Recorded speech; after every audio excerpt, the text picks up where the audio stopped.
안녕하십니까. 2021년도 7월 28일입니다. 오후 시간이고요. 오늘도 날씨가 굉장히 덥습니다. 다들 건강하게 지내셨으면 좋겠고, 우리 대한민국 국민 모두가 마음 편안하고 또 이 코로나 위기에서 벗어나고 또 자유로운 일상으로 속히 돌아갈 수 있기를 바랍니다. 오늘 발표된 것을 보니까 코로나 확진자가 1,896명인가요? 굉장히 많은 숫자가 나왔습니다. 제가 여기서 굉장히 많은 숫자가 나왔다고 하는 것은 물론 오늘 그동안 작년 올해 중에서 최고 많은 숫자가 나오기도 했지만, 제가 굉장히 많다고 하는 것은 검사한 숫자 대비 확진자가 많다라는 의미입니다. 제가 지난 방송에서도 설명했다시피 우리나라는 검사를 적게 합니다.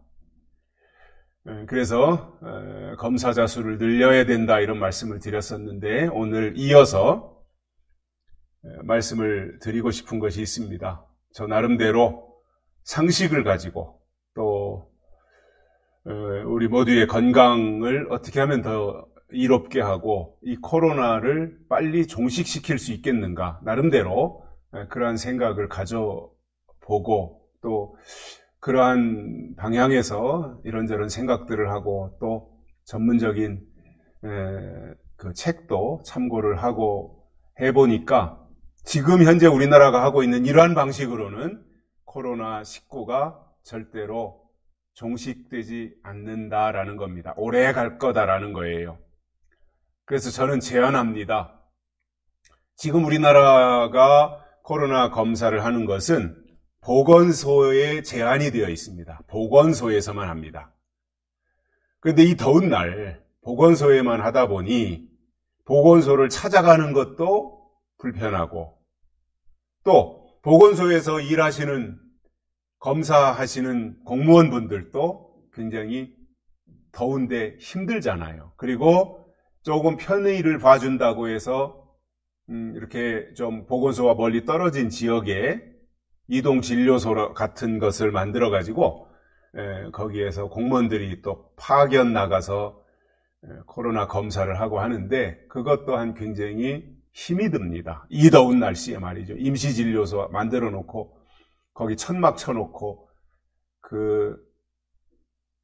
방역복 아주 완전히 다 뒤집어 쓰는 거잖아요. 그러니까 땀을 얼마나 흘리겠으면 그 무더위에 그야말로 탈진 현상도 생길 수밖에 없는 현실이 참 안타까워요. 정부가 왜 이렇게 하나 모르겠어요.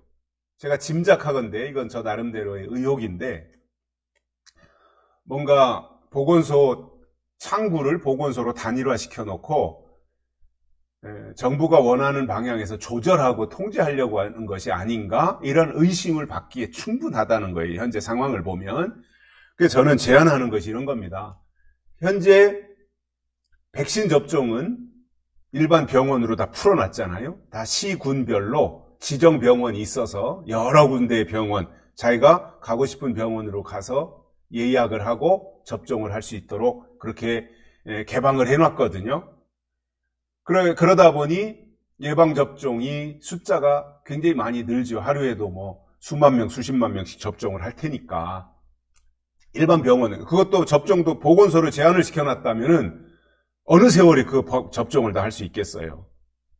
그래서 이것을 일반 병원으로 확대시킨 것은 참 잘한 일이다, 정부가. 이렇게 생각을 하면서 곁들여서 한 가지 더 설명을 드린다면, 현재 코로나 검사를 보건소로 국한시켜서 보건소에서만 검사하는 것을 일반 병원으로 확대시켜 놓으면 효과적이지 않겠느냐. 검사도 더 많이 받을 수 있고, 또 보건소 직원들이 고생도 덜하고, 그리고 얼마만큼 우리 대한민국 안에 코로나 확진자들이 많이 숨어 있는가, 이런 것들을 찾아내기가 쉬울 거고, 그렇게 해야 이 코로나에 대한 대응을 올바로 할 수 있을 텐데, 이것을 일반 병원으로 왜 풀어놓지 않는가? 진단 키트만 병원으로 주면 거기 에어컨 시설도 잘 돼 있고 보건소로 집중되던 것을 분산시켜 놓으면 훨씬 더 수월하지 않겠습니까? 다 고생도 덜 하고요. 또 검사 받으러 가는 분들도 자기가 가까운 병원에 가서 검사를 받을 수 있고, 이렇게 해주면 굉장히 좋고, 그렇게 하면 지금보다도 훨씬 더 많은 사람들이 검사를 받을 수 있을 거예요. 그런데 그렇게 하지 않는 이유가 뭔가 참 의문이 들어요, 저는. 굉장히 의구심이 들어요. 그래서 국민들이 편안하게 검사받을 수 있도록 정부가 해줘야 되지 않겠는가. 뭔가 통제한다는 느낌을 가지지 않도록 정부가 할 필요가 있다. 의혹을 스스로가 살 필요가 없지 않아요, 정부가?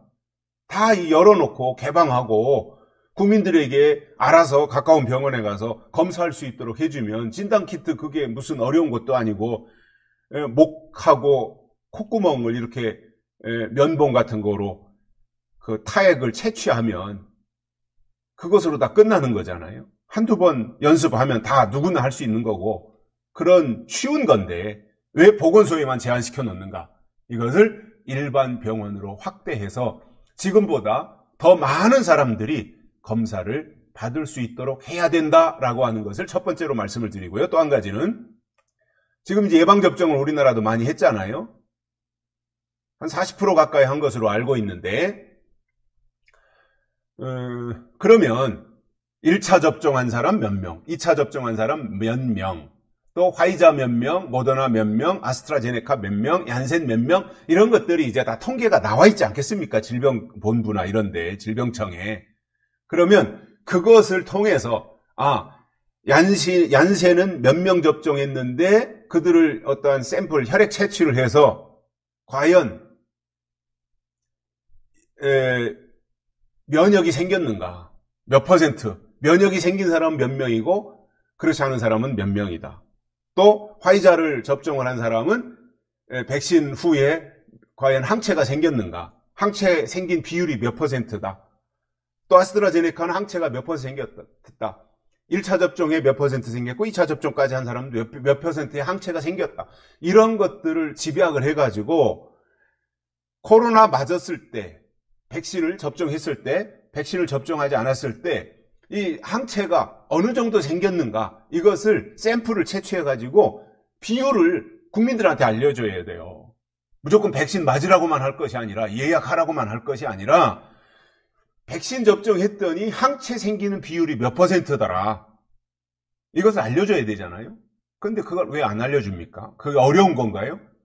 백신 접종한 사람 많이 있지 않습니까? 그럼 채취해가지고 검출해서 그것에 대해서 검사를 하면 항체 생긴 비율을 곧바로 알 수 있잖아요. 그래서 그것을 국민들한테 알려야지요. 그런데 왜 당연히 해야 되는 것을 정부가 직무유기하고 있는가? 이건 국민들이 알 권리이고 또 당연히 알아야 할 의무라고 저는 생각을 해서 오늘 이 두 가지를 잠깐 시간을 내어서 말씀을 드렸습니다. 여기까지 하겠습니다. 고맙습니다.